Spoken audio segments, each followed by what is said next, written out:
ఎవడైనా బుద్ధున్నోడు స్పిల్వే పూర్తి కాకుండా కాఫర్ డ్యామ్ పనులు ఎలా ముట్టుకున్నారయ్యా అని చెప్పి తిట్టాల్సింది. కాఫర్ డ్యామ్ అన్నా పూర్తి కాకుండా నీళ్లు రాకుండా ఉండే ప్రదేశం క్రియేట్ చేయకుండా నువ్వు మెయిన్ డ్యామ్ పునాది వాళ్ళు వేసేసినావు, డయాఫ్రమ్ వాళ్ళు వేసినావు. అది ఇంకొక పొరపాటు. ఈ రకంగా చేయకపోవడం వల్ల మనం అధికారంలోకి వచ్చిన తర్వాత 2020లో ఎప్పుడూ కూడా గోదావరిలో ఊహకందని విధంగా ఒక వరద వచ్చింది. ఒకవైపున స్పిల్వే మీదుగా నీళ్లు డైవర్షన్ కాని పరిస్థితి, మరోవైపున అప్పుడు ఎందుకంటే స్పిల్వే పనులు జరుగుతూ ఉన్నాయి, స్పిల్వేలో పియర్స్ ఫౌండేషన్ గేట్లు పెట్టే కార్యక్రమాలు ఇవన్నీ జరుగుతూ ఉన్నాయి.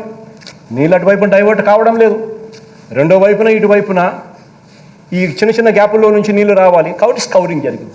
ఈ తరుణంలో తాజాగా కాగ్ రిపోర్ట్లో చాలా క్లియర్గా non adoption of planning tools for effective implementation of project, చాలా క్లియర్గా ఈ కాగ్ రిపోర్ట్లో 31వ పేజీలో పేర్కొన్నటువంటి అంశం ప్రకారంగా చంద్రబాబు ప్రభుత్వం ప్రణాళికారహితంగా సాగింది. డయాఫ్రమ్ వాల్ నిర్మాణంలో ఎటువంటి షెడ్యూల్ని పాటించలేదు. షెడ్యూల్కి విరుద్ధంగా డయాఫ్రమ్ వాల్ నిర్మాణం చేసిన మూలంగా ఇంత ముప్పు ఏర్పడింది. అంటే కాగ్ ఇప్పుడు చంద్రబాబు సర్కారు హయాంలో జరిగినటువంటి దోషాన్ని వేలెత్తి చూపుతోంది.